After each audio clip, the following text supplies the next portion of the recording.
Good evening and welcome to Independent Nation Show. It is May 26, 2014, and my name is Bahman, your host. And tonight we have one-on-one discussion on the upcoming election, and the newly registered political parties. With me here is the leader and founder of the newly registered political party in Ontario called None of the Above. Greg, why don't you tell to our audience how did you started with the politics and why None of the Above? Well, thanks for having me. I'm Greg Vezina. I'm the leader of the None of the Above party, and I started this party because our political system is broken. We used to be a representative democracy. We used to elect guys that went to Parliament or at Queen's Park to represent us, and they were part of a party. And then, and only their names were on the ballot, not even the party names. And then after Trudeau, we changed it in the 70s, and now we put the party's name on the ballot. And now the party leader and unelected people in the party leader's office run our province. And MPs are nobodies, and they have no power. And that isn't what a representative democracy is. So the way to fix that is to have what's called a direct democracy. A direct democracy is when you have referenda, citizen initiative referenda, when you have recall, when your politicians can't be there for 12 or 13 terms, and you can get rid of them. And electoral reform, because there's something wrong when someone can get 35% of the vote and come second and form a government, or get a majority and come second. And we've even had that happen. And there's a precedent in Canada for this in British Columbia. In British Columbia, they have referenda and they have recall. And the government, the Liberal government, a few years ago, campaigned against the harmonized sales tax. And they got elected, and they got a big fat majority. And the first thing they did was they passed the harmonized sales tax, right? And so the former... Same as GST. Same as Chrétien said, me, I don't do GST, me. And of course, he did the GST, and then when Sheila Copps said, hey, we're a bunch of liars, well, resign your seat and run again, and then you won't be a liar. So, well, she was one of the few that did. So, in any event, John Nunziata got in trouble, and Dennis Mills, so they went in the penalty box, and then, they're back. And we never heard of them. We never hear of them again, right, disappeared. So, so there's something wrong with our system, and we need the tools of direct democracy, and we need a way for people to have a say in these important decisions, because there's some important decisions we have to make as a society. Whether we continue chasing tax cuts and giving grants to business with the promise that they'll create jobs, we're now finding out that they don't create jobs. They just hide the money offshore. They don't even pay tax at all. So, are we going to have schools and hospitals, or are we just going to have rich people? Well, and then the rest of us are poor. Okay? And so I believe that people have a right to have a say, and their politicians won't do what they're supposed to do. So we started the party.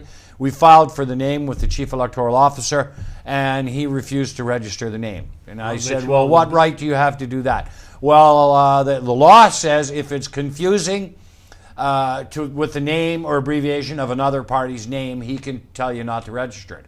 But he said, well, it will confuse voters, and they'll think that they can vote for none of the above. Yeah. Can I interrupt you? Because you touch on something that I heard it before. Yeah. Who decides what confuse people?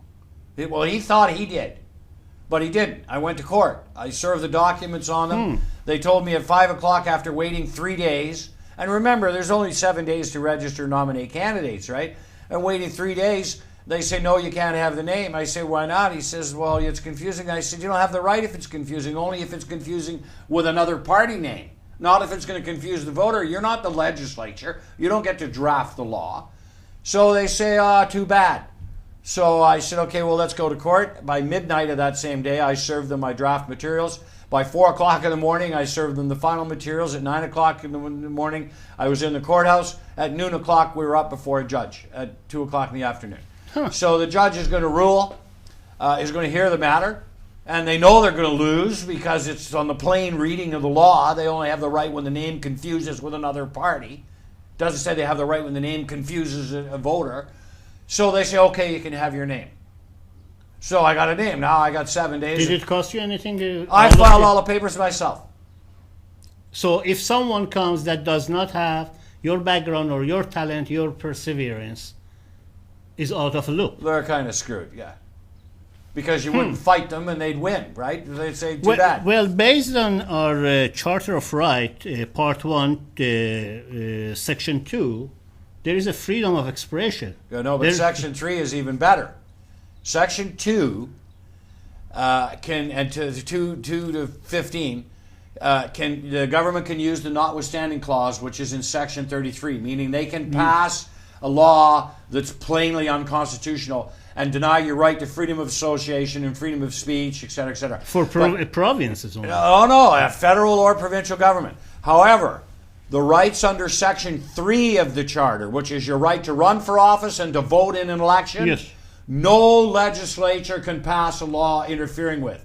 So your right to run for office or your right to an informed vote is more constitutionally protected than the media's right to freedom of speech. And in the case of broadcasters, they're licensed to use the public airwaves. We own the airwaves. They get licenses. And the conditions of licenses say that they have to inform the voters of all the policies of all the parties and candidates, and they don't do it. They make us sue them and keep going to court, which I keep doing. I've been doing for 30 years. Now I got them. There's 16 parties on the ballot in this election, and we'll have a research done that after Election Day that the average voter watching television and radio in Canada, 99% of them had no idea. Well, we'll take away their broadcast licenses. Parties need 15% of the vote to get a subsidy. If you don't let us on TV, we don't get a subsidy. We'll file a class action lawsuit against all the candidates for the major parties that went on television and kept the small parties off. They don't do this by accident. Rogers Cable taped all the debates for ridings before nominations even opened with the major parties. So the 1,500 candidates for the major parties are all going to personally get sued.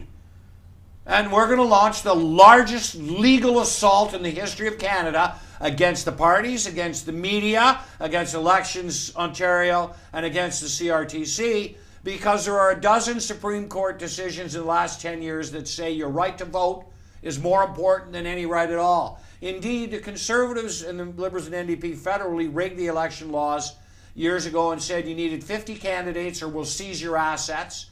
You got 15% of the vote. The court said you need 2 candidates to be a party. They can't seize your assets.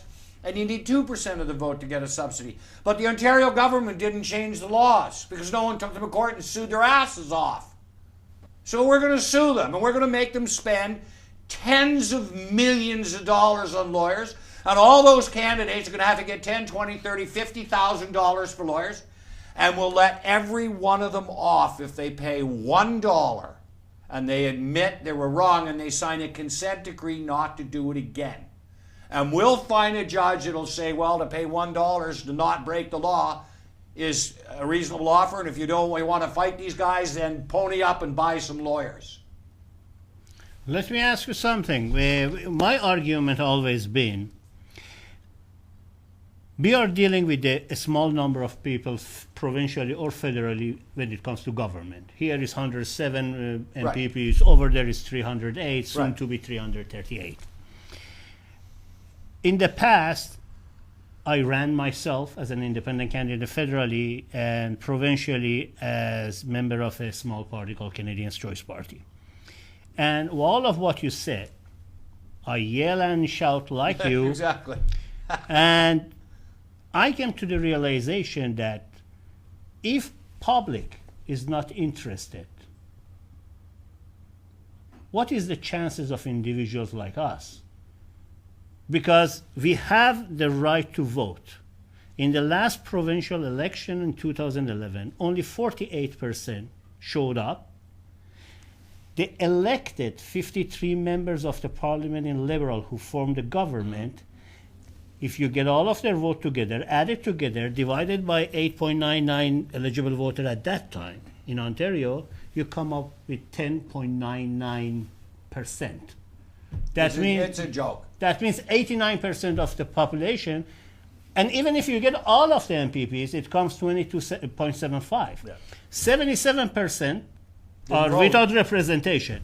Now, my question is, even though all of the things that you say make sense, it is in the book, and it should be followed through, but if people don't support us, how can we go through that?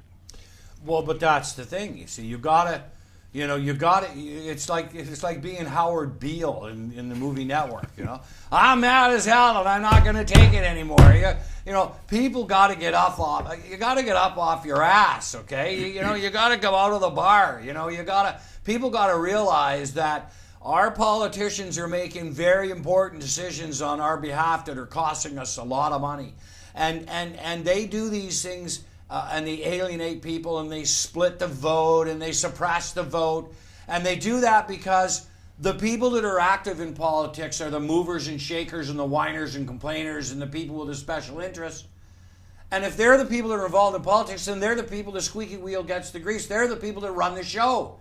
And the 52% or 51% that stay home, let them do it. And what I'm trying to say, I'm trying to say to people like wake up. We actually have the most beautiful country on earth. Canada is a wonderful place, but it's just not good enough to say that we're the best place in the world. It's good enough the way it is. In the 50s and 60s, we had Lester Pearson, who won a Nobel Prize when Canada was a world leader in bringing peace to the world. And, you know, we used to have prime ministers in cabinets that there was 15 guys in the cabinet or ladies in the cabinet that were all top-notch, first-class human beings, and people in the cabinet could come up with good ideas, and we had great visions as a country, and our politicians had great visions. And now the only vision is get elected and stay elected and do whatever you got to do it. And then once you get elected, you got to pay off the people that kept you there, and that ain't the voters. Okay, that's the unions, or that's corporations and the lobbyists. Of course. The lobbyists write the laws. The politicians don't even see them until the lobbyists are done. Here, go pass this in the legislature. And now they're doing omnibus bills and all this other bullshit. They shove it in. We're no democracy. This is not a democracy. This is an elected dictatorship. And the only way to get rid of there's two ways to get rid of the dictator. The way we used to, was we took the king and we grabbed him by the hair, we took a great big sword, we chopped his head off, we stuck his head on the pole, and then said, next. And after we did that a bunch of times, they said, oh, we'll give you a Magna Carta. You can petition the king. The king has to listen to your whining and complaining. Okay, well now, our petition processes are joke. Our representatives represent the king. What democracy? It's a goddamn banana republic, excuse my language. So you want to fix it? You fix it by playing the game, using the rules that the scumbags that are in control put there to keep them in control. So you play the game. You become a party that's the none of the above party, because we're not a party. And our members don't obey the leader. Our members obey the constituents. So that's why we're none of the above. We're not like all those other organizations. We're different. And 50% of people don't vote for these guys. So we're going after the 50% that doesn't vote. And we're going after a piece of the ones that do. Do you know that if 1 out of 5 people that didn't vote in the last election went out and voted for the none of the above party or the other small parties or the independent candidates, that we would win a majority in one election to go from nowhere to total power? Of course. So it's there, eh?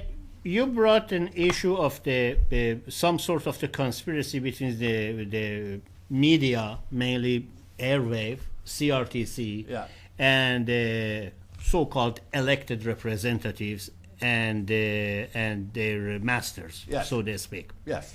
If we, as an individuals or a small party or people who are passionate, who want to just rescue what we left of democracy, if we don't have access to these venues, if we don't have these amenities that is available for those who are in Queen's Park or in the Parliament for that matter, how do you suggest to reach those 52%? Well, the first thing is that those people that are watching, that those people are listening, that they care and they get this, they got to file complaints with the CRTC. Go online, find the CRTC, fill out a complaint form. Got to go to Elections Ontario website, file a complaint. And you got to say, this is a democracy. I have a right to an informed vote. And the broadcasters have a legal obligation to inform me. And they're not doing it. And they're giving millions of dollars of campaign subsidies to the major parties. And corporate contributions are illegal. So remove all the candidates from the major party from the legislature because they are guilty of illegal, corrupt practices. And if enough people file complaints, and we're not talking about thousands and thousands, even a dozen, someone's going to notice. And if they don't notice, I'll take those dozen names off to the court. And I'll find a judge that'll order them to investigate. And when they're done investigating, if they don't charge anybody, then we'll ask a judge to remove them all from office. Remove the chief electoral officer, charge him with dereliction of duty under the Public Service Act, and put him in jail for 2 years. We have the laws to protect us, but no one's got balls enough to use them. Nobody's got guts enough in this country to stand up for what's right. That's the difference between a Canadian and American. You stomp on an American's right to vote or right to speech, and they get angry. Canadians, you stomp on our right to speech, and we buy Tim Hortons coffee. And complain. And whine about it. Right. Do nothing about it. Greg, let me play a little bit of the devil advocate, and please bear with me, because I want to be clear for people who watch this. Maybe we don't have much of an audience tonight, but we will have on the YouTube. My argument is every human being spends between 1 or 2 hours in a washroom to relieve himself or herself daily. But he or she does not want to spend half an hour every 3 or 4 years to walk to the polling station and just cast a vote. Now, you're asking these people to go and find CRTC or find Elections Ontario or find any other venues and download the application and file it and post it. As an individual who doesn't want to vote, what is incentive for him? How can you just really, in a common language, tell him or her what are in stake for you? The reason they don't vote is because they don't think their vote counts. Or they think that the people that they vote for are liars and they're disgusted, okay? If they actually thought for a minute that they could vote in a way that would make a difference, either by electing somebody different or by refusing their ballot and costing all of the parties their campaign subsidies because they don't get 15% of the vote, you see, we could bankrupt every one of the political parties in one election just having the people that don't vote go and refuse their ballots. Because a refused ballot or a vote for a small party is counted as a vote in calculating who got 15% to get a subsidy. So none of the big parties that get a campaign subsidy, we bankrupt them all in one election. They'd all lose their limousines and their houses. They'd all lose their maids and their condos and their cottages like the rest of us. But they're insulated. They're insulated from being removed from office. The parties are insulated from the realities of economics. You know, we have refundable political tax credits in Ontario, which Mike Harris gave us, which I encourage him to do, so that poor people, when give $100, they get $75. When a rich guy gives $100, he doesn't need the $75. But in the old days, the only people got the tax credits were wealthy or middle income. And that's the way it is federally. So, you know, we even have a regime. We have the ability for people with limited means, the poor, minorities, disabled, who don't have a lot of income, but they can put a little bit of money together and build an organization and get tax credits to do it. So Ontario is a very unique place. Political tax credits are refundable. We have the right to decline our ballot. We could fix our democracy in one election. And I think the answer to your question is if people knew that they had that kind of power, they would use it. Just like people in British Columbia use that power to overturn the HST. Well, I totally agree with what you say, and I give you an example, and then I want to make a comment on that. In the last by-election we had in Toronto Centre federally, just a few months back, only 38% of the eligible voters showed up. Yeah. 11 candidates were on the ballot. Right. All of the media, including Toronto Star, Toronto Sun, National Post, CTV, CBC, even TVO. Yeah. All of them, without exception, never mentioned that there is 11. I know. The three parties and the three Either leaders. 3 or 4, and Yeah. I think they give a little bit of the slack to Green Party just because they have one member in the federally. As you said, if 62% didn't show up, if those 62 just show up and just cast their votes for independent Yeah. candidate. He wins. The whole dynamic Yeah. of the whole the The sitting game the would game change. changes. Yeah. Okay. Yeah. My argument always with my constituents was as follows. I'm not asking your vote. I'm asking not to vote for three mainstream parties. Right. And by not voting, your incentive at least is you make a history. Because in Right. the history of Canada, it never happened. Well, it has happened. In fact, there are parties that have come from absolutely nowhere overnight. Which one? Progressive farmers in Western Canada, and it actually formed a government, and then the Conservatives took it over. When was that? This was in the 20s and 30s. Well, And, for the last 100 years. Okay, look, and the Reform Party came, you know, Well, Reform Party but it has came a from good- nowhere to 2 seats to 52 seats. And then it split the vote on the right, and you know the Conservatives got 2 seats. But so and there have been protest parties that overnight that you know appear. The CCF and the NDP is a protest party. The problem is that they have now become mainstream, and they've sacrificed all their principles chasing their own majority government. Their own leader wants to be leader. So it's not important to them about we believe in proportional representation. It's not important to them that they believe in the Ontario government reopening the Ontario government savings bank so the people in Ontario can hold the mortgages for the people of Ontario, and all of our mortgage interest isn't going to foreign, you know, investors or banks. Okay, we have all these rights, and we had a social conscience in the NDP for 30 or 40 years. And now the NDP is trying to be the Conservatives. Okay? Well, I have a different take on that. I will. Look, Andrea Horwath is not a socialist. Okay? Oh, no, of course not. She Of was course given not. the best NDP budget. She was given the budget by Kathleen Wynne that Bob Rae wished he could have passed when he had a majority and couldn't get away with it. And she had it there. Now, I know the Liberals are a bunch of lying, thieving scumbags. And we know that there are billions and billions and billions of dollars in corruption. They haven't got convicted yet. We'll see about that. We know that executives of the Liberal Party got $300-500 million 20-year feed-in green energy contracts that they then sold to someone in Europe. We know that Samsung got $5 billion. And we know that all the Ontario technologies that could have competed are all out of business because they didn't get subsidies. Okay, and we know that what went on at Orange Air, and we know what went on in the gas plant. But the Conservatives, the Conservatives and the NDP said they'd cancel the plan, and they wouldn't have done it any cheaper. And e-health and the rest. But the Liberals are no different than the NDP, and the Conservatives under Mike Harris were no saints either. We have no way to make them accountable. We have no way to make them honest. The answer is revamp. is to have the ability just to throw them the hell out. Why spend 5, 6, 7, 10 years in court, one of these guys, fighting over they did this, they gave that to their brother-in-law. Oh, no, that's my wife's brother, so it's legal. Forget it. Okay, we'll recall you, and you're gone. Okay? You're gone. You're out of there. Goodbye. Your pension's gone. The limousine's gone. You got to go get a job for one of the guys that bribed you all those years and who you gave taxpayers money to and whose family went on vacations with you. Because that's what our politicians do.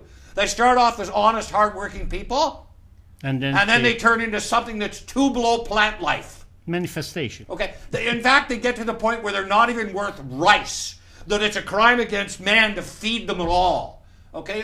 Our politicians are vile, vile human beings once they get majorities and get elected, because they sell out. They don't do what they said they were going to do. The job, the party, the leader, the lobbyists, the lobster dinners, the expense account, the travel around the world in the International Parliamentary Union. I get to go to the United Nations. $16 orange juice for crying out loud. I remember that. All right? So if you can't control them, you can't defeat them because the incumbents are impossible to defeat. You might be able to get rid of a Tory, but you can end up with a Liberal. You might be able to Liberal. Oh, yes. It's just the jacket changes. You change the color on the orange. It's still an orange, right? Yeah. You can't defeat them. You can't remove them. And you can't make them do what you want to do. What do you call that? That's not a democracy. No, we know what it is. Okay. Listen, I walked to the doors to either collect signature or campaign in 2 different ridings in last few years. And even though I am independent, they look at me as a crooked politicians as well. Exactly. So what it is they really give a bad name for everybody. Everybody. Has nothing to do with it. Right. They started, as you said, with the probably, and I am pretty sure there are a few of them are still good, but they are that backbenchers. That's most right. likely. That's right. And they never have a chance to get to the cabinet. They'll never into be the in game. cabinet. Yeah. But NDP, you mentioned that, and I mentioned that I have different take from you. Not different take in a sense of what is their nature. First of all, NDP is not CCF. No, it sure ain't. It sure ain't. If they want to live off their legacy, that is their problem. I don't care. But the reform started because they have very wealthy benefactors when they started it in Alberta. Well, they started because Brian Mulroney was lying. Brian Mulroney. No, I understand that. What I'm saying, saying, they rise that fast because they have overnight. Yes, they had a good benefactor. You and I, we don't. No, no. So we have to just use our whatever intelligence left of it and our knowledge and our energy to go after them. Right. And I am not after defeating these two people. I am after better government. Exactly. People think that I am in this game for fighting. No. I am not here for fighting. They are not worth my time to fight. Exactly. Me. But if I am paying tax, if I cannot get a job or find a job, if the price of hydro goes up and up, and yet they pay millions of dollars to United States to buy it from them. Billions. Billions. Billions. Billions. $1.2 billion.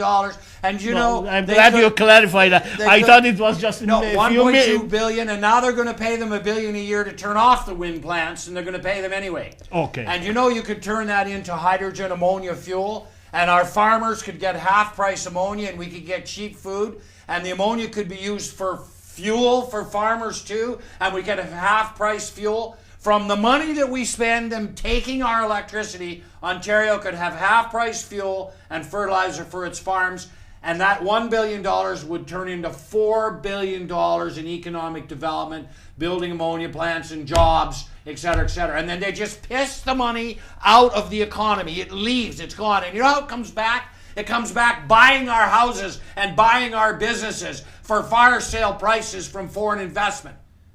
And we're paying people to take everything we own. Our government is paying people to take our country away. Well, Canada is for auction, you know that. Ontario's been for sale ever since Mike Harris got elected. When he wiped out the private utilities, Ontario Hydro used to make power at cost. And the Conservatives, what I call the rape publicans who rape and pillage, said, no, let the private sector do it because we'll make power cheaper and we can do it better than those communists in the public sector. And the price of electricity doubled. Okay? I know that because I see my bill. And what did they give? Mike Harris gave the nuclear the most expensive power. Oh, let Ontario Hydro keep that. And unpopular. Unpopular. And now they switched off coal, but now we're going to use natural gas. And the net emissions are basically the same anyway, except they're paying the natural gas guys to run 24/7, 365 for peaking power.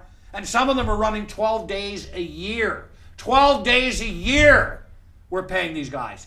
And we've had the technology in Canada to convert all that electricity into hydrogen and ammonia for 30 years. And it was invented in Canada. It was invented at the National Research Council in Ottawa. Our company did it. And the University of Ontario in Oshawa has a patent on an ammonia engine that's twice as efficient as any engine ever built.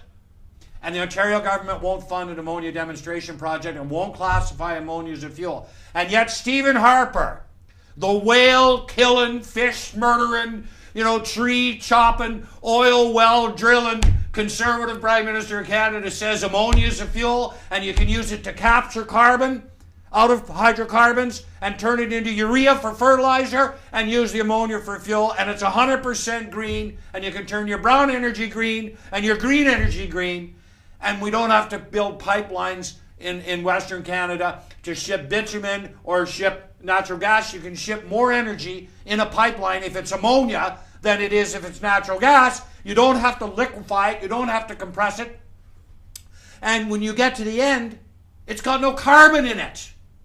We're shipping all this carbon all over the world, and then it's getting burned. Well, if you take the carbon out and make fertilizer out of that, take the hydrogen, mix it with nitrogen, you got ammonia, now you got liquid electricity. You're asking for too much common sense, though. Yo, you're right. Oh no, we can't.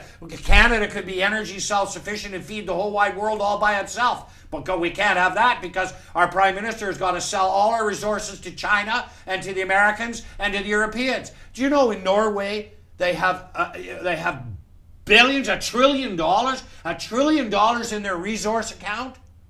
No, I didn't know. $1 trillion. Every person that lives in the country is a millionaire just from the royalties that they put in the bank from Statoil because they own part of their own resources. What do we have? 3%. Nothing. 3%. Yeah, what do we got? What's the Alberta Heritage Fund? $2 billion, and now they're using it to pay the deficit because the Premier had to build an apartment on top of the legislature? Give me a break. I think when I was younger, someone told me cigarette and money is the same. As much as you have in your pocket, you use it. So apparently government follows that motto. They're not using the money that they have in their pocket. They're using the money in our pockets. No, I understand. Yeah. I mean the money, the taxpayers' money. Yeah. Let me ask you a question. How many conservative governments federally have ever balanced a budget? Do you know that? I don't, not from top of my head. John A. Macdonald, the first budget. The only one. The only one, John A. Macdonald. No conservative. The great managers of money. The great people that take care of little people. The great protectors of capitalism. They can't add 1 and 1 is 2 for crying out loud. I had the pleasure of interviewing Sinclair Stevens, who was a finance minister when they were yes, honest. but he is the leader of the progressive Canadian Party, yeah. which is the original Johnny A. Macdonald Right. party. Right. And we saw what they did to them. Yeah. So it is apparently it's dog eat dogs kind of the. Well, I did say I was invited by Craig Chandler after the '93 election when the Conservatives got wiped out to the Winds of Change conference, and this was the first conference where we all knew. We wrote our book in '93 saying democracy. We wrote our book and we said the Liberals would get 38% of the vote and a huge majority, and the Bloc would be the loyal opposition, and the NDP and the Conservatives before the election. Before the election, the 250-page book. Yeah. And everybody said we were crazy, and then the book comes out, and it happens, and we said there are going to be 3 Liberal majorities in a row, right? So after the election, I was invited to this Winds of Change conference, and everybody got together to try and figure out a way, not only to unite the right, but the idea was to bring about electoral reform. And you remember back then everybody was talking about referendum and recall and electoral reform. I talk in my website. And until the day Stephen Harper took over the party, it was official policy. And what's happened? Well, Stephen Harper is Prime Minister, so it's not policy anymore, and it doesn't matter if it was. Right? But he had minority. How could you do that? In fact, Jack Layton, we just found out last week that Harper went to Jack Layton in 2008 and stroked his ego and said, "Oh, no, you're the leader of the loyal opposition. You should bury Stéphane Dion." Stéphane Dion, okay? So Layton was in on it with Harper, so Layton could be leader of the opposition because it was more important for Layton's ego to be leader of the opposition than it was for the NDP to force either Paul Martin or Stephen Harper to give us real electoral reform. And again, it's been official policy, the NDP, since Ed Broadbent. Yeah. And they had 7 elections or governments, whether it's been a minority since then, since '68. 7 times they could have squeezed someone by the grapes and said, "Give us our bill." And they never do it. Yeah, I know that. They never do it, eh? I know. Always remember. I want to you brought something very important, at least in my book. The issue of the NDP. I always argued in my discussion with my colleagues, with my guests, on my websites, that NDP is playing like a catalyst. Yeah. If whenever the wind comes and the tree moves, they go that way, federally or provincially. Yeah. At the time when late Jack Layton was in his campaign in 2011, I did not see eye to eye with his policies. In 2008, he didn't even show up in the local debate. The one debate he didn't show up. And quite honestly, although the man is dead, but I never had respect for him, and I do not change my opinion, no matter how much they spend to make a hero out of him. I have been very vocal for that. But it is between him and his party. But right now, at the present time, Howard, to me, is doing the same thing. Absolutely. And I think and I tell you why. I live on Danforth, just building, not block, from office of the Peter Tabens. And a store beside this store was empty because it was a coffee shop, and then it being empty, and they had a for lease sign. And about 5-6 weeks before the election, that sign went off. They put like a cover. So I thought another restaurant is coming or something like that. Exactly after calling the election, those papers came out, and it was campaign office for Peter Tabor. Oh yeah, they were ready. So yeah. It tells me these people know in advance 1 month, 2 months. Oh, they yeah, are they prepared. Knew. They knew. Okay. Then the question that I want to ask you to at least shed some light on that is, what is it in it? What is it in it for the NDP?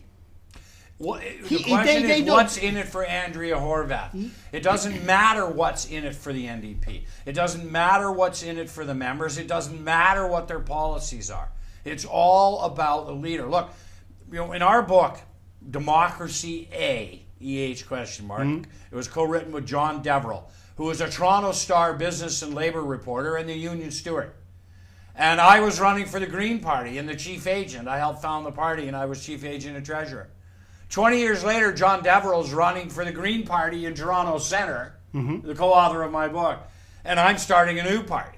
Okay, but in that book, we did a chapter on proportion. John Deverell just in last by-election. Yeah, he wrote the book with me. Okay, yeah. And so anyway, the start of chapter 3, which was about a complete 30, 40-page analysis of proportional representation and all the other systems and what and blah, blah, blah. We started the chapter by using a quote from Brian Mulroney. And I'll use my best Brian Mulroney voice. He was asked by the media, you had a vicious relationship with the media. They called you lying, Brian, blah, blah, blah, blah, blah. Was there any part of it that you actually enjoyed? And he said, yeah. There were only 2 headlines I ever really liked. First headline said, Brian Mulroney wins big majority. Second headline says, Brian Mulroney wins another big majority. 'Cause you know what, guys? Nothing else matters. And that's what politics became. It started with Trudeau, with Michael Pitfield in the Privy Council office, even though he had a cabinet full of, brilliant people with vision and ideas. But that's where it really started. In the early 70s. In the 79 to 80, whatever part. Yeah. Okay? Not in the early part of his thing, but, especially near the end. The government was run. Okay? And then Myron Lyon Brian Mulroney. Okay? And then what did you expect Chrétien to do? Chrétien gets his big fat majority on 37% of the vote, and he says, well, Brian Mulroney taught me about omnibus bills. But it wasn't actually Brian Mulroney that taught him about omnibus bills. It was actually Trudeau that taught him about omnibus, and everybody forgets that, right? Yeah. Now they slammed 33 things in the bill, right? Not 3,300 pieces of legislation like Harper will do.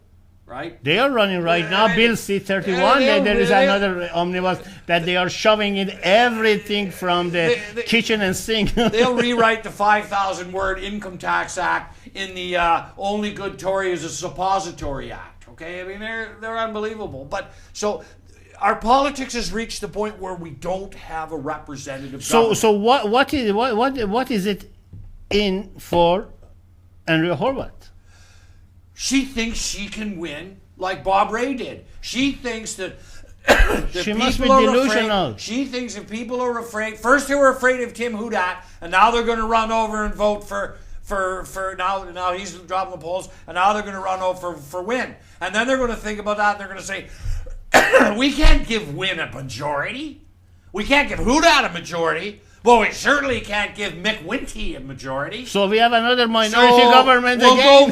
We'll go vote for the NDP, and then they're going to say, but the last time we all voted because we were mad at the Liberals and mad at the Conservatives, we woke up with a Bob Ray majority, so geez, we can't vote for the NDP. I'm hoping they'll all go out and vote for the none of the above party, and I'll have 8 MPPs, and we'll control the government on election day. Now, wouldn't that be nice? Oh, would be nice, but now that is almost as big a pipe dream as Andrea Horwath's pipe dream that she can be premier. Exactly. I have a better chance of being premier than Andrea Horwath. Let me tell you. My point is, I think with the in the recent interference of the federal government or federal conservative government in the affairs of the 416 area, yes. I think she's really either being used by them or is helping them to get a little bit more conservatives in the Queen's Park. Well, I won't accuse Andrea Horwath of doing anything intentionally to help the Conservatives except. No, I'm not accusing her. I'm saying except her own ego. I'm saying which is helping them. I'm saying by what she's doing, she is helping them. It is like either I'm sitting with them and I'm helping you, or unintentionally I am giving the game in your hand. Yeah, no, this was a calculated mistake. Now, and I understand why. I mean, and let me be fair to Andrea. Okay, because I want to say something. I get mad at politicians and rant and call them scumbags and thieves and say they should all be in jail. It is your right to express yourself. I don't actually think they should all be in jail. In fact, let's be honest. I've known many politicians, many people who have run for office, and when they run for office before they get elected, and sometimes until after the first term, they actually go in there and they try and do some of the things that they said they were going to do, okay? But they hit this brick wall, okay? The whip says you got to vote this way on that. The leader says you got to do this. You got to do that. You got to do this. You got to go and you got to do the fundraisers. You got to go to the business luncheons. They spend more time raising money than doing the actual job they hire for. Kissing ass, okay, than they do their job. And then about the second term, they get Alzheimer's, okay? Soon as the votes are counted and they get their second term, they all get instant Alzheimer's. It's like taking an Alzheimer's pill. And they instantly have a brain meltdown. Their memory is lost. And they don't remember that in the election 2 days before, I promised to do this, and I swore I'd do this, and if I don't do this, I said I'd resign, and this is the most important issue there is. And then as soon as they get elected, everything they said that they do disappears. Maybe it's a defense mechanism. Yeah. They know they can't get anywhere, so they say, why bother? Well, that's what happens, okay? So in all the years I've been in politics, I staged debates with the small parties. When the broadcasters wouldn't do it, we staged national leaders debates with all the small parties in 1993 and 2000. And in the 2000 debate, the Natural Law Party was there. The Natural Law Party was run by the guru. It was federal, right. Yes. The Natural Law Party was from Maharishi Yogi, and they believed in yogic flying and harmony and sweetness and light and blah blah blah. Okay, great. But let me tell you, he was asked what he thought was the most important change that we could make in our democracy, and his answer was, Neil Patterson, the leader, what we need is a government of national unity. What we need to do is everybody go vote for who they really like to vote for, and not vote strategically to defeat somebody else. And after it's all over, we'll go and get the best MPs from all of the parties that got elected. We'll form a cabinet of national unity. And what we'll do is on all the things that we agree on, we'll pass all those bills in the first 6 months. And then we'll fight. But at least in the first 6 months after every election, a whole bunch of legislation will get like passed. A honeymoon kind of thing. Okay, before we're screwing each other in the sleep and stabbing each other in the back and feeding each other hemlock, okay, we'll actually pass some bills that we ran on. And you know what would happen? He said 6 months later we'd actually agree on a few more, and we'd actually agree on a few more, and we'd get to the point where we'd actually be able to do what we got elected to do, because we wouldn't spend every moment of our day pointing out what a bad person the other person is, because I'm better, because you should vote for me. At cost of taxpayers. At cost of taxpayers. So it stops the 24/7, 365 politics. The day you get elected, the first and only job you have is to get reelected. It's not your job to do what you promised to do. No, it is just... It's your job to get reelected. It's like climbing from the ladder of the corporation. Exactly. As you know, I don't have Sorry to... about the level there, folks. As you know, better than me, of course, that we run Westminster parliamentary system. Yeah. And what you just described, based on the answer of that gentleman in your debate, it's the Westminster Party. system. Yes, the opposition is opposing, but it doesn't oppose on every bill. In fact, they should be coalition, voting coalition. They shouldn't be a party. Exactly. And I think after 1972, when they put that name of the parties in the ballot, they screwed it up. Yes. Well, you raise a very interesting point, and it's very good that you know the point. And I don't know more than you do. We just know what we know. But you're right about the Westminster parliamentary system, and this is a very interesting thing. The big knock against proportional representation is the fringe parties, form a coalition government with the major parties, and you got all these lunatics in office. But that's not what happens. In most countries that have true mixed member proportional representation, the major parties end up getting together. In Germany, the strongest economy on earth, the liberals and the conservatives got together and formed a government of national unity. And in Great Britain, which was designed for a two-party system, and you have three parties. Yeah. Two of the parties got together and let one govern. In Ontario, after the end of the 42 years of the Conservatives and Bill Davis, David Peterson and Bob Rae signed an accord that gave David Peterson 2 years with a majority government, where Bob Rae said, I won't vote against you on a single thing. Do whatever you want. So, and then Stephen Harper says it's illegitimate to have a coalition government, and it violates democracy. All it did was violate his goddamn majority. Pardon my language again. It violates his party. Yeah, his party, but not the rest of us. Let me go from the issue of the NDP. Oh, by the way, the last point about NDP, I wanted to mention that, again, I want to have your opinion about that. Last general election federally, 2011, when NDP became the official opposition, my argument was that is not because of NDP, it's because of demise of Bloc Québécois. No, it was the demise of the Liberals. It was the demise of the Liberals. No, what I'm saying is they took more seats from the that was held by Bloc Québécois members in Quebec. They got 40 seats in Quebec. Yes, okay. But they also got 60 seats elsewhere. Oh, I understand that. But they used to have around 40, 42 themselves. 40 to 50. So, yes, they got about 20 from the Liberals. Well, they only used to have 30. 38 was the most they ever had. 30, yes. Okay. So my question is, I want to have your view on that. That is past. Yeah. But let's say 2015. Mm-hmm. And I am pretty sure those people in Black Quebecois don't say, oh, we are defeated, then we pack and go. They are probably reorganizing themselves for another series of the campaign for the federal election. It'll be a long time before the Bloc Québécois wins 20 seats in Quebec in a federal election again. And why is that? That is why I want to. Look what just happened to when you have a Péquiste minority government, okay? Okay. And then she goes and gets the billionaire.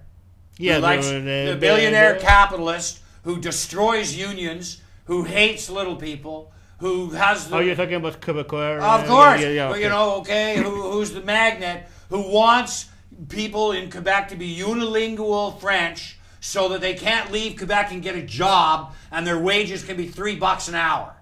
That's what this is all about. It's a hidden business agenda to keep the people in Quebec as slaves within their own economy because they're unilingual and they can't compete anywhere else except working as slaves. And what happened was the average person in Quebec realized that this silver spoon billionaire might get a majority.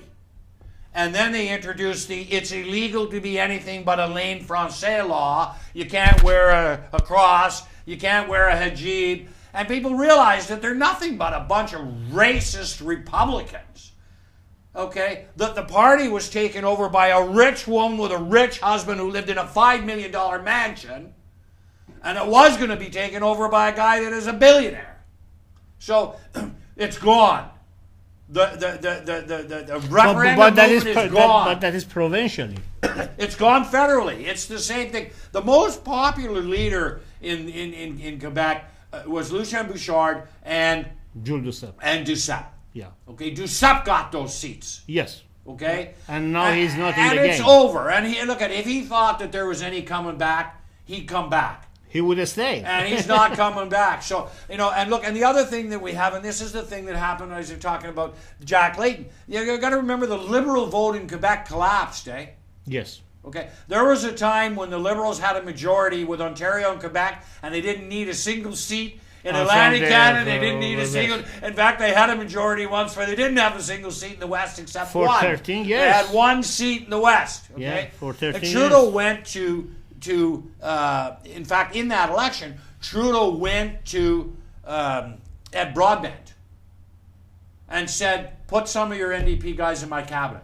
I got no representatives in Western Canada. Or I don't have any good people. And Ed had his 34 seats, and Ed was drinking the Kool-Aid and smoking the dope, and I'm going to win the government. They're all psychopaths. Maybe some of these people are delusional. They're all delusional. They're all delusional. They all think that they can be king. I mean the way that I have seen, I have studied the history of at least 147 years of Canada. Yeah. I think the chance of NDP winning lottery is more than becoming a government federally. Once Bob Rae got a majority and then just didn't do what he said he'd do. No, it is with provincial. I'm talking about federal. No, what I'm saying. Yeah. Okay, once Bob Rae, look at the NDP have been in government in Western Canada, and in Atlantic Canada, and they don't govern badly. They don't generally run big deficits. They actually act like conservatives. Saskatchewan is Saskatchewan is a great example. Okay? Yes. The NDP didn't bankrupt that province. Okay, it was the to grant his divine conservatives that bankrupted the province. Mm-hmm. As soon as you give a conservative majority, people go to jail, and if they don't go to jail, it's because you're not prosecuting them. Because as soon as a conservative gets elected, the thievery starts. Look at our Prime Minister has sold the silverware out of the House of Commons restaurant for $600 on a website. That. Maybe we needed that. Like, the Liberals might be thieves, but they don't steal the silverware and empty the cupboards and rip the wiring out of the house and the plumbing. These Tories are unbelievable. The only good Tory is a suppository. You can't vote conservative if you have a conscience. In fact, read the Harvard study. If you support the conservatives, you are basically a sick, evil person. But some argue the conservative we have is not the conservatives really, we have. With the conservative we have, they are not real conservative. No. They are just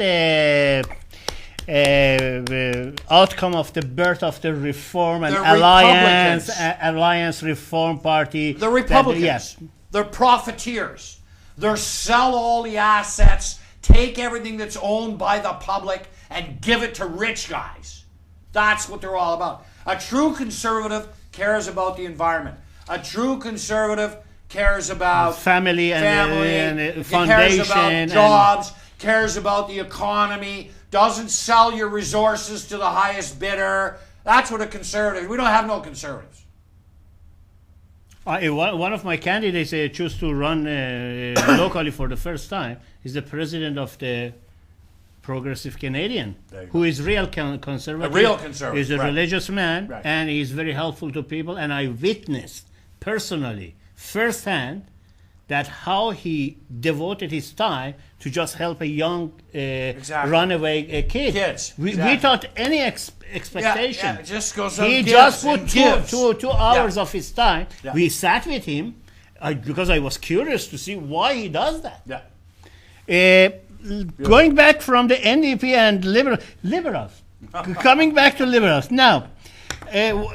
Just for Just in time for the Liberals? yeah, just in time for Okay, the liberals, okay. and they are all, first of all, in last, let me see, after not Chrétien, after Paul Martin. Yes. After Paul Martin, or even after John Chrétien for that matter, they always campaign very badly. Extremely badly. Look at John Chrétien didn't campaign that great. No, John Chrétien. I mean after the majority gone, Yeah. they really showed how they campaign. Put Yeah, it this but way. John Chrétien got lucky because John Tory was Kim Campbell's campaign manager, and he ran an ad with John Chrétien talking out of the side of his mouth and ridiculed him, and that's what got John Chrétien a big majority, more than anything. Okay. Okay. But let me finish. Okay. So because John Chrétien, did these, I got the prime minister. A proof is a proof is a proof. Is that proof is a proof the proof?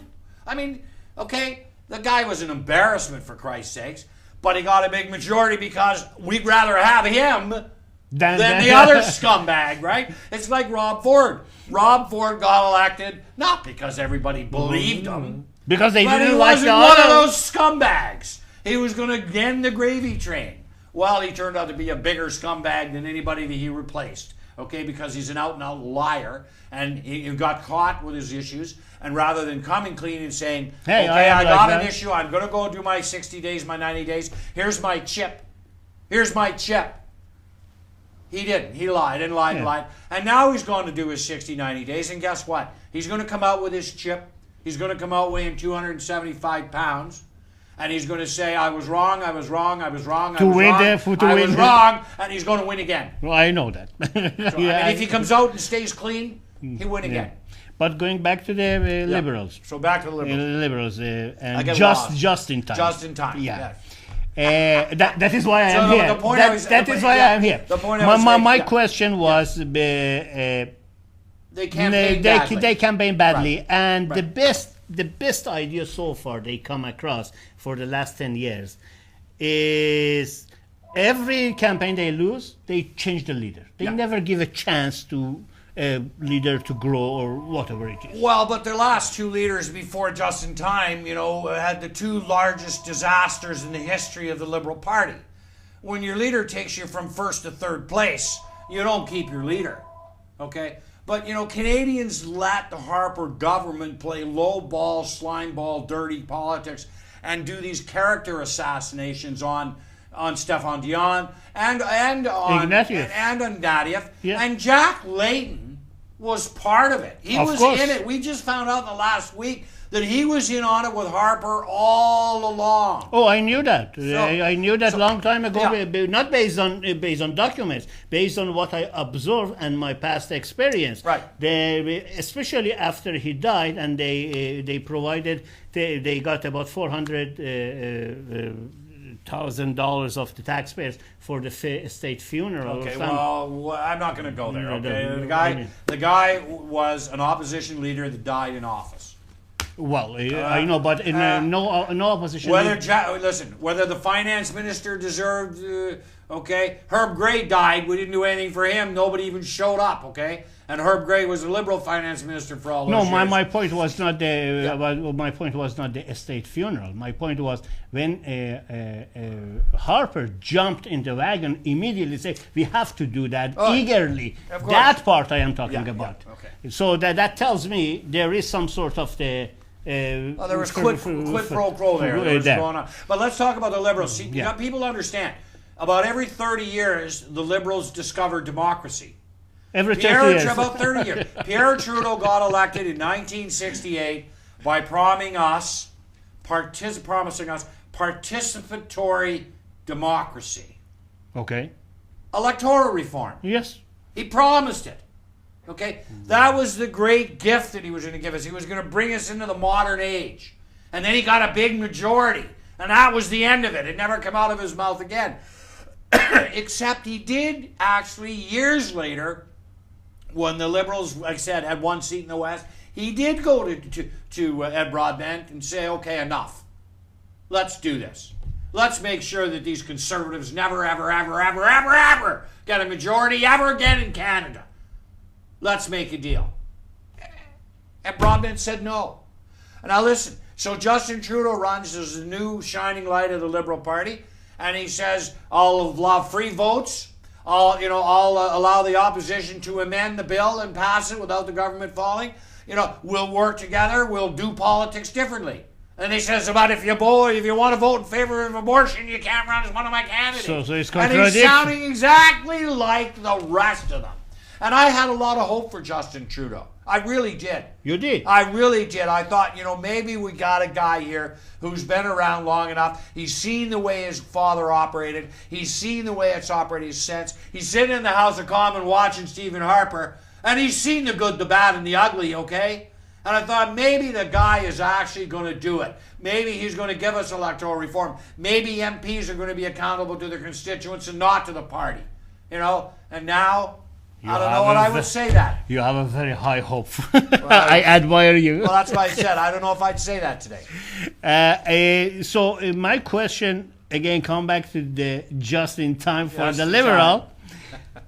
What do you see? What would happen? I mean, how do you foresee 2015 if he stays a leader? Well, because I am not sure. People got to understand there's some simple mathematics here. Yeah, okay? I am all about math and numbers. And you'll get this, okay? And most people don't get the mathematics, okay? The Conservatives got 160 seats still, thereabouts. Yeah. Okay. And the NDP got 100.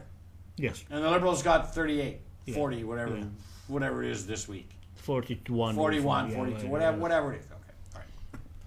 So the Conservatives got to lose 50 or 60 seats. In order to become... No, and they give those 50, 60 seats to the NDP, to the Liberals, all of them. The NDP still have more seats than the Liberals. Okay? Yes. Okay, so the Conservatives got to lose 60 seats and the NDP got to lose 30, 40 seats for Justin to get a minority. For Justin to get a majority in a 338-seat House, he needs 170 seats. And he's got 40. He needs 130 seats, which means he's got to wipe the NDP off the map and take 70 seats from the Conservatives.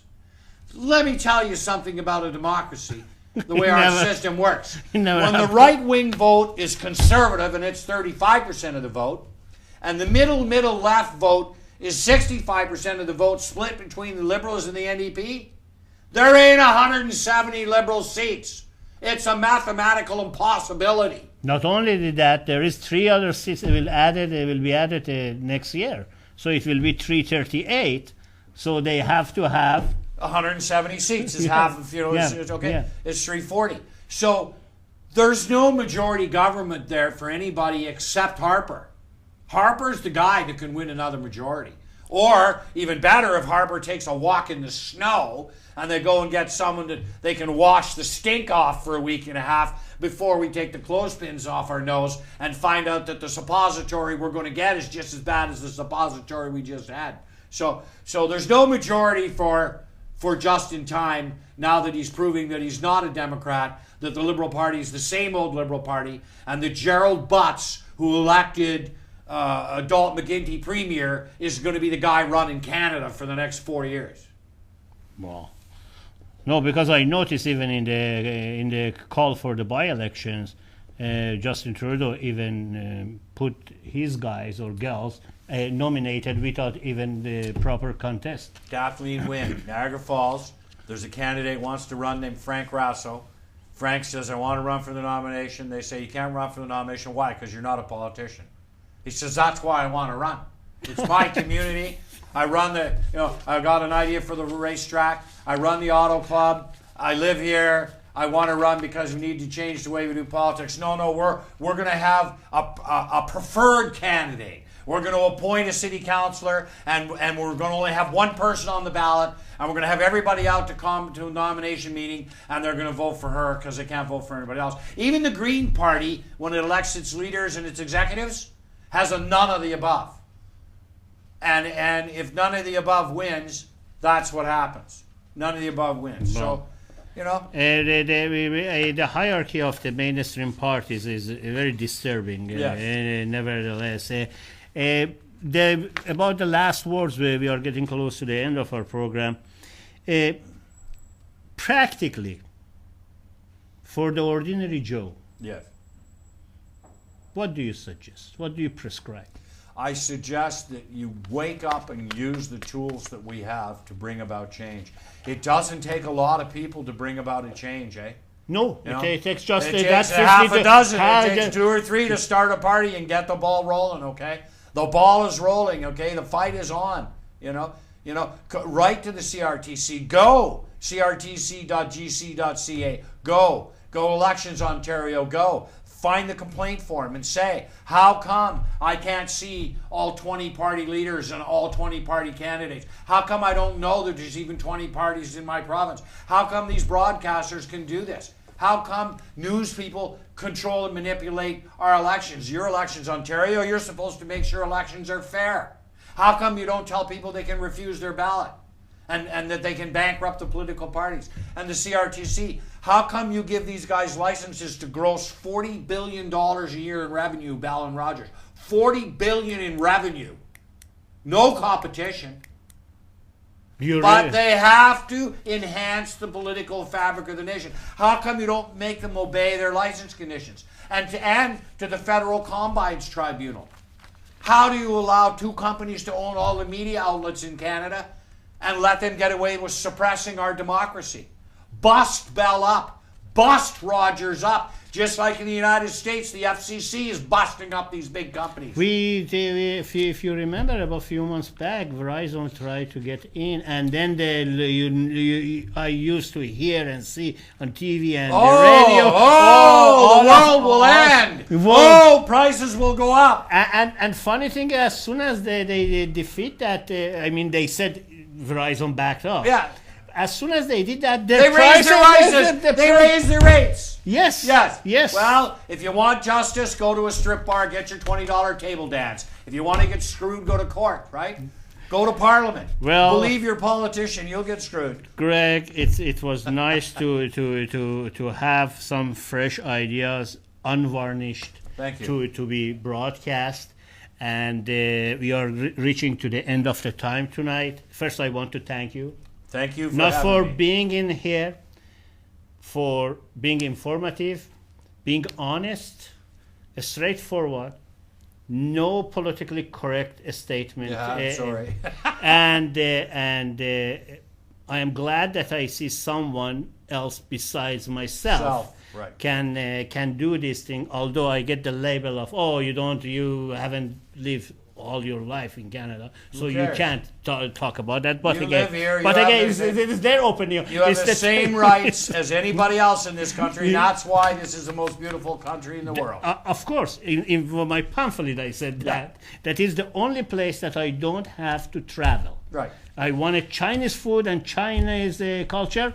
Right down the street. Greek food and Greek there. Right. Why should I spend $2,000 airfare if I can spend 1/4 of that and enjoy for 1 week in one of the areas? Thank you very much, and I wish you best in your newly registered party. And I hope, may all of things that I do, I am 55 years plus, and I hope all of this that you and I and people like us doing to just advocate and educate public, come back to the younger generation and choose someone better than we did. They'll learn. Thank you. Ladies and gentlemen, you heard it here. It was Independent Nation for May 26, 2014. And please don't forget, participate, vote, be volunteer, and even become a candidate. Good night.